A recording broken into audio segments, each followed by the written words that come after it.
Assalamualaikum warahmatullahi wabarakatuh. Perkenalkan, kami dari kelompok 16 ingin membahas mengenai government and international trade. Bisa di next.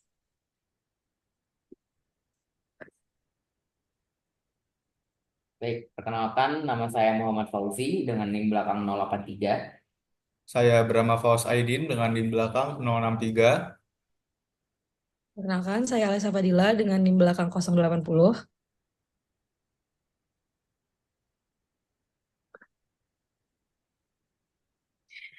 Oke, sekarang saya ingin menjelaskan mengenai instrument of trade policy. Instrument of trade policy atau instrumen kebijakan perdagangan dalam penelitian makroekonomi adalah instrumen yang digunakan oleh negara-negara untuk membentuk hubungan ekonomi internasional dan mengubah arus perdagangan. Tidak semua instrumen ini diciptakan sama, beberapa negara dianggap lebih proteksionis atau lebih membatasi dibandingkan yang lain. Instrumen kebijakan perdagangan mempunyai beberapa bentuk, yang masing-masing mempunyai dampak berbeda terhadap hubungan antar negara dan strategi ekonomi. Instrumen-instrumen ini biasanya mencakup tarif, hambatan non-tarif, sistem kuota, subsidi ekspor, pembatasan ekspor sukarela, dan tindakan kandungan lokal.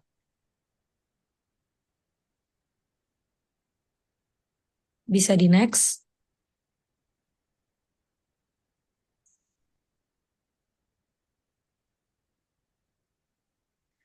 Lalu ini ada beberapa pengaruh instrumen kebijakan perdagangan. Yang pertama ada tarif. Negara-negara pengimpor menggunakan tarif sebagai strategi untuk melindungi lapangan kerja dan industri dalam negeri. Lalu kuota. Tarif meningkatkan harga barang impor, sedangkan kuota membatasi jumlah barang impor. Lalu selanjutnya ada subsidi. Tujuan utama subsidi ini adalah untuk meningkatkan produksi dalam negeri. Contoh yang baik adalah sektor pertanian. Lalu ada pembatasan ekspor sukarela. VER berfungsi sebagai alat diplomasi untuk mencegah eskalasi perang dagang.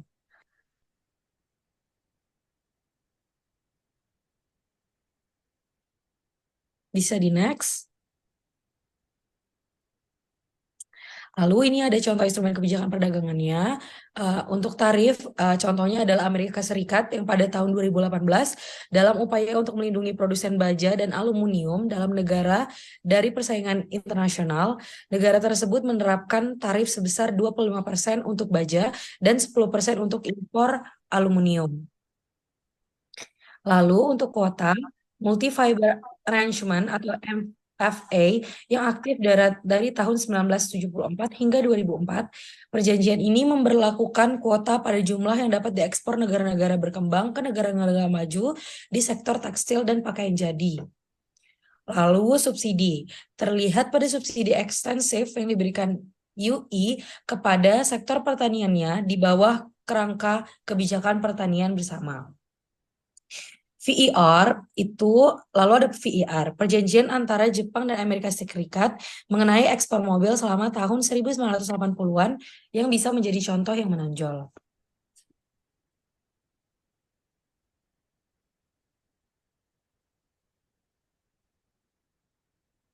Bisa di next. Baik, selanjutnya akan dijelaskan oleh rekan saya. Baik, selanjutnya di sini saya akan menjelaskan terkait kasus campur tangan dari pemerintah terkait perdagangan bebas. Ya, apabila kita berbicara tentang perdagangan, erat kaitannya dengan ekspor impor. Dalam kasus campur tangan pemerintah ini ada dua, dibagi menjadi dua. Yang pertama yaitu ada political argument dan juga economic argument. Dalam political argument, yang pertama itu ada protecting jobs and industries. Jadi pemerintah di sini berperan sebagai memberikan perlindungan gitu terhadap usaha dan juga usaha-usaha yang ada gitu di negaranya. Jadi ikut campur tangan untuk melindungi pekerjaan dan industri dari persaingan asing gitu. Yang kedua di sini ada protecting national security. Um, jadi melindungi keamanan nasional. Jadi ada beberapa industri yang memang dilindungi karena alasan tertentu terkait pertahanan dan juga keamanan nasional yang nggak boleh kalau misalkan negara lain itu tahu. Yang ketiga di sini ada retaliating atau bahasa simpelnya itu pembalasan. Dalam hal ini kita berbicara soal kebijakan. Jadi pemerintah itu dapat menerapkan hambatan perdagangan sebagai tanggapan terhadap praktik perdagangan tidak adil. dari negara lain, misalkan kayak politik uh, kebijakan dumping gitu. Selanjutnya di sini ada protecting consumers, berarti melindungi konsumen di negara tersebut.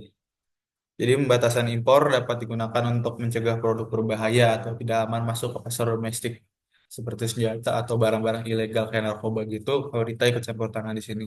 Selanjutnya ada furthering foreign policy objectives.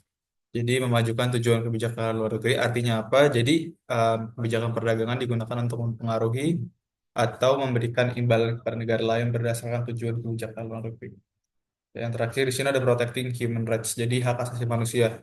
Jadi pemerintah juga dapat membatasi perdagangan dengan negara yang melanggar hak asasi manusia sebagai bentuk tekanan atau protes gitu. Selanjutnya ada economic argument. Di sini ada dua ya. Yang pertama itu ada argumen industri baru. Jadi pemerintah ikut membantu untuk uh, mengembangkan mungkin industri-industri yang belum mampu gitu loh bersaing di pasar global sampai akhirnya dia mampu gitu. Selanjutnya ada uh, strategic trade policy, yaitu kebijakan perdagangan strategis. Jadi pemerintah dapat mendukung industri um, dalam kancah global melalui kebijakan subsidi atau hambatan perdagangan. Bisa di next. Selanjutnya ini ada kasus dari free trade.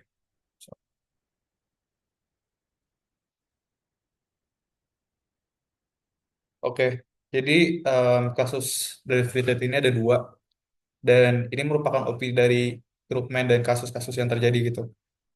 Jadi terkait yang pertama dari retaliation and trade war, jadi pembalasan dan juga perang dagang. Jadi di dalam buku, Krugman menyatakan bahwa kebijakan perdagangan strategis berisiko memicu perang dagang. Kenapa? Karena em, tiap negara tuh berpotensi perang harga dan juga perang subsidi gitu loh. Jadi pada akhirnya apabila perang subsidi yang paling murah yang paling menang dan yang paling murah itu yang paling bisa ngeboost ekonomi, pada akhirnya itu nggak menimbulkan sebuah keuntungan apa-apa dalam kedua belah pihak. Jatuhnya malah merugi gitu loh. Jadi itu masalah yang terjadi. Yang kedua di sini ada domestic policies. Nah, untuk yang retaliation tuh Krugman sebagai penulis buku ya kurang setuju gitu loh. Em, yang kedua di sini ada domestic policies. Jadi Krugman juga berargumen bahwa meskipun perdagangan bebas mungkin tidak sempurna, itu lebih baik daripada kebijakan perdagangan strategis karena kebijakan strategis ini sering dimanfaatkan oleh kelompok kepentingan politik. Jadi cuma beberapa pihak yang cuma nyari keuntungan gitu loh. Contohnya ini terlibat dalam kebijakan pertanian bersama capek di Uni Eropa yang menguntungkan petani tapi merugikan konsumen. Bisa di next.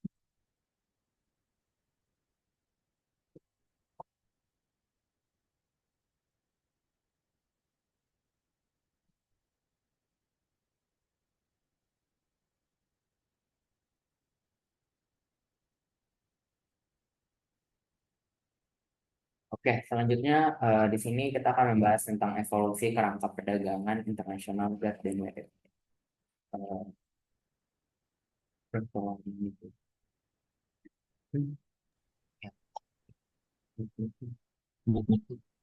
Ya, jadi di sini sejak Perang Dunia itu terbentuklah kerangka perdagangan internasional yang memiliki fitur seperti badan independen untuk mengawasi perjanjian perdagangan.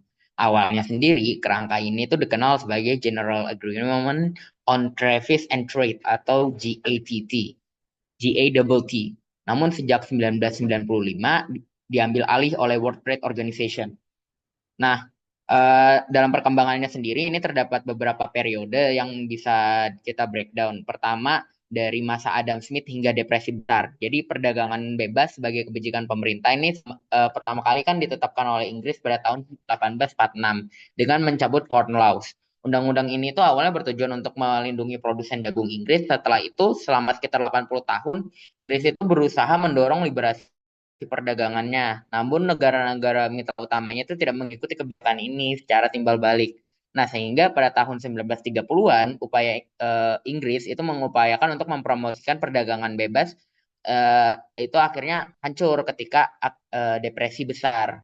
Dan untuk itu kebijakan proteksi seperti Smooth Harvey Law, tarif yang ditetapkan AS memperburuk situasi dengan menaikkan tarif yang berdampak pada penurunan ekspor. Nah, selanjutnya di tahun 1947 sampai 1979, GATT ini ada liberasi perdagangan dan pertumbuhan ekonomi. Dan Setelah Perang Dunia, dampak buruk kebijakan perdagangan proteksionis seperti Smooth Hawley ini mempengaruhi kebijakan ekonomi dunia. Amerika Serikat sebagai pemenang Perang Dunia dan negara ekonomi dominan mendukung perdagangan bebas dan memimpin pembentukan GATT pada tahun 1947. GATT bertujuan untuk meliberasi perdagangan melalui penghapusan tarif, subsidi, dan kuota impor. Nah, keanggotaan GATT ini tumbuh dari 19 menjadi 220 negara. GATT berhasil menurunkan tarif global dan mendorong pertumbuhan ekonomi. Sebagai contoh, antara tahun 1947 hingga 1979, tarif rata-rata di Amerika Serikat itu turun hingga 92%. Nah, selanjutnya di tahun 1980 dan 1993 ada yang namanya tren proteksionis. Nah, pada tahun ini tuh sistem perdagangan global yang dibangun oleh GATT menghadapi tantangan dengan meningkatkan tekanan proteksionisme. Dan faktornya itu sendiri ada tiga utama. Jadi pertama kesuksesan ekonomi Jepang yang mana Jepang memang hancur Perang Dunia Kedua, namun mereka dapat menjadi negara yang memiliki pertumbuhan ekonomi besar. Nah, hal ini merubah persepsi itu bahwa pasar Jepang itu tertutup bagi investasi asing. Jadi, statement itu diubah setelah Perang Kedua. Selanjutnya ada defisit perdagangan Amerika Serikat. Defisit perdagangan menurut terjadi di Amerika Serikat itu menyebabkan tekanan dari industri domestik seperti otomotif, baja, dan tekstil itu kehilangan share-nya di produk asing. Dan terakhir itu ada pelanggaran aturan GATT-nya sendiri, GATT-nya sendiri. Jadi banyak negara itu menemukan cara untuk menghindari aturan GATT melalui voluntary export restraint atau VAR yang memungkinkan negara-negara menghindari tarif yang lebih keras. Contoh terkenal adalah VAR dari antara Jepang dan Amerika Serikat mengenai impor mobil. Nah, terakhir itu juga organisasi perdagangan dunia atau World Trade Organization WTO. Pada tahun 1986, anggota GATT ini memulai putaran negosiasi ke-8 untuk menurunkan tarif yang dikenal sebagai Uruguay Round.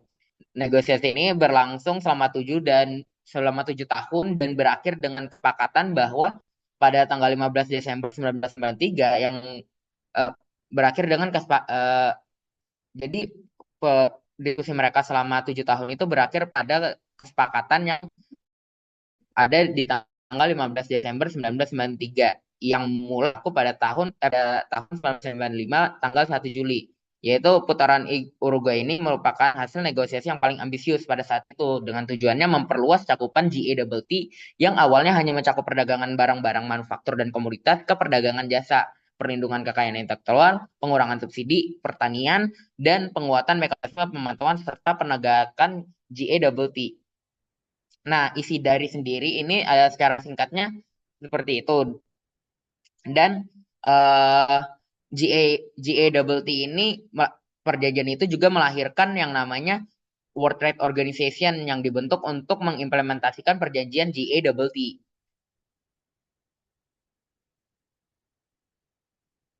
Nah, di World Trade Organization ini sendiri WTO bertindak sebagai organisasi payung ya yang mencakup GATT bersamaan dengan dua badan lainnya yang menandatangani perdagangan jasa dan hak kekayaan intelektual, yaitu General Agreement on Trade Service atau GATS dan Trade Related Aspect of Intellectual Property Right atau TREPIs.